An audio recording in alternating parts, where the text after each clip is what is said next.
النهارده هنعمل كيكة الخلاط أو كيكة الكوباية والكوباية أو كيكة جاتوه شاتوه. هنعملها طريقة سهلة جدا ومبسطة جدا، وهنعمل كمان صوص الكريمة بين صوص الشوكولاتة، كلها منها فيها تعملي أحلى طريقة وأسهل وأطعم طريقة للجاتوه شاتوه أو الكيكة. طعمها حلو قوي قوي قوي، وبجد لازم تقومي تعمليها حالا. يلا نبتدي. بسم الله الرحمن الرحيم. في كلامنا بالصلاة على النبي، اللهم صل وسلم وبارك عليك يا رسول الله. هنجيب الخلاط بتاعنا، وبرده لو مش الخلاط ممكن الكبة. كوباية سكر، عليها كوباية زيت، نص كوباية كاكاو. هنطحنهم مع بعض كويس، وبعد كده هننزل عليهم بكوباية اللبن. يعني انا استخدمت كوباية سكر، وممكن من السكر تخليها كوباية الا ربع. قدامها كوباية زيت كوباية لبن. يعني ايه بقى كيكة الكوباية وكوباية. بستخدم كوباية سكر، كوباية لبن، كوباية زيت، نص كوباية كاكاو، كوباية دقيق، عشان كده اسمها كيكة الكوباية والكوباية. المهم طحناها كويس جدا، واخدنا عندنا نص المقدار كوباية. يعني اخدنا مج تاني بره على جنب، وبعد كده حطيت بيضتين مع الفانيليا وضربتهم كويس جدا مع بعض. لما السكر داب تماما والبيض وكده، دخلت عليهم مج واحد دقيق، ومعلقه بيكنج باودر عليها، ونخلتها عشان ما يكونش فيها اي تكتلات، وقلبتهم كويس جدا مع بعض لحد ما الدقيق داب خالص ودخل كله وتجانس معانا مع العجينه بتاعتنا، وبقت الكيكه معانا بالقوام دوت.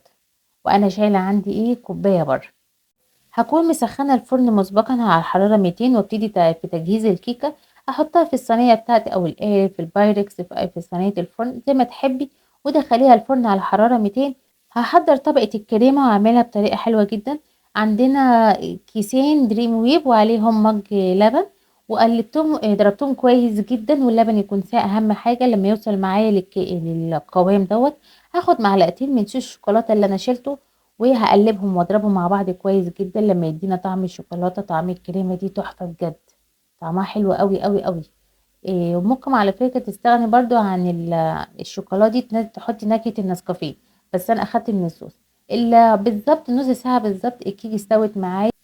هرجع لكميه الشوكولاته اللي انا كنت شلتها الاول، اللي هي المج هتبقى تقيله قوي معايا، عشان انا مش عايزه الطبقه تبقى تقيله، عشان خاطر تتفرد كويس جدا معايا على طبقه الكريمه الاضافيه اللي انا عملتها.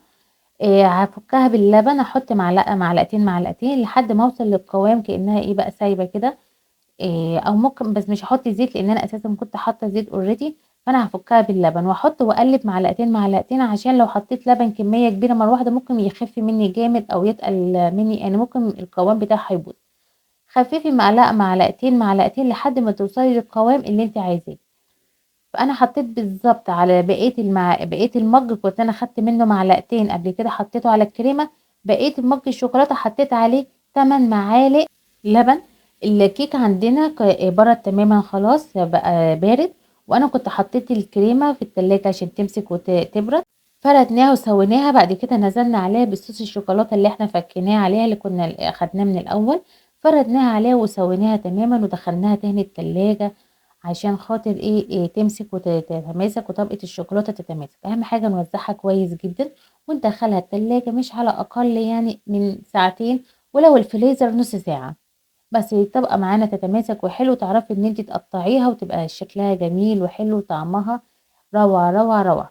لو عجبكم الفيديو والطريقة، يا ريت تدعمونا بالاشتراك في القناة ولايك وشير كتير كتير كتير، عشان توصلكوا كل وصفاتنا وفيديوهاتنا الجديدة.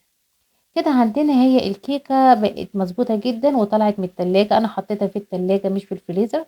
يعني خدت وقتها براحتها. قطعناها وطلعناها، وحطيها زي ما انت عايزاها في صينية التشيز كيك، عايزاها في الصينية العادية، في كلتا الحالات هي هتطلع يعني. طعمها فوق الخيال، جميلة جدا. طبقة الكريمة بتاعتها كان طعمها مختلف ومميز، وادت للكيكة طعم غني جدا.